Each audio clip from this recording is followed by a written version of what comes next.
বাংলা সঙ্গীত জগতের বহু নক্ষত্রের কথাই হয়তো আমরা অনেকেই ভুলে গেছি। মহানায়ক উত্তম কুমার অভিনীত অত্যন্ত গুরুত্বপূর্ণ একটি ছবিতে গোপেন মল্লিক এবং পুলক বন্দ্যোপাধ্যায় একই সঙ্গে কাজ করলেন। এবার যদি আমি আপনাদের সেই সিনেমার নামটি বলি, তাহলে এক মুহূর্তে আপনারা ধরে ফেলবেন কোন গানটির কথা বলছি।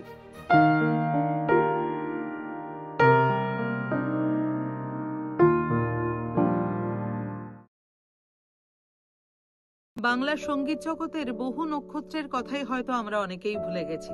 তাদের মধ্যেই একজন অন্যতম নক্ষত্র হলেন সুরকার গোপেন মল্লিক। সুরকার হিসেবে গোপেন মল্লিকের সঠিক মূল্যায়ন আমরা হয়তো করে উঠতে পারিনি।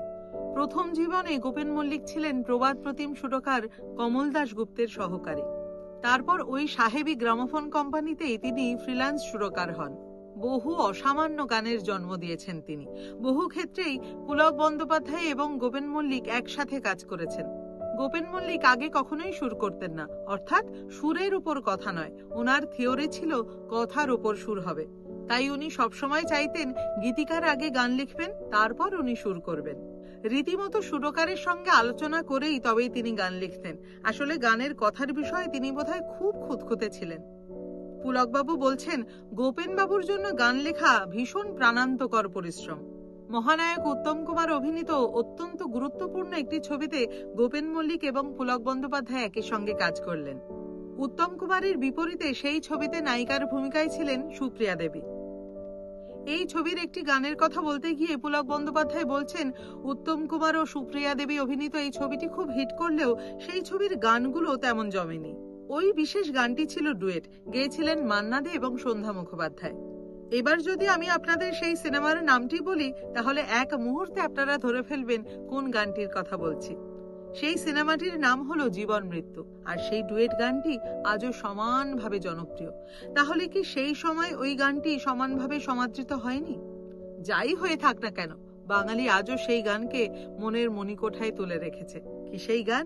সেই গানটি হলো কোনো কথা না বলে গান গাওয়ার ছলে এই যে সুরের সাথে জুটলো, তাতে ক্ষতি কি হলো, ক্ষতি কি হলো,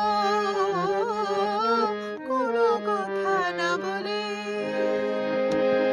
বিনা মন্ত্রণে আজ চোখের কোণে, বিনা মন্ত্রণে আজ চোখের কোণে ওই যে অবুঝ হাসি ফুটলো, তাতে ক্ষতি কি হলো, তাতে ক্ষতি কি হলো, ও কোনো কথা না বলে।